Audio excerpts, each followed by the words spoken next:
Ganon. Yung bag mo, super negra mo siyang. Nakalimutan niya. Ikaw si Yuna? Ah. Si Sophia. Ah, si Sophia. Hi, Sophia. Kaibigan mo si Sophia?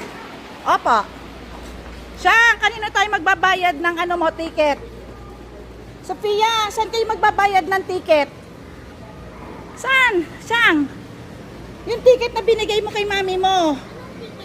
Yung nakaraang Friday, may ticket na para sa fiesta. 35 pesos each, dalawa yon. Ha? Binigay ng teacher mo yun. Kanino babayaran?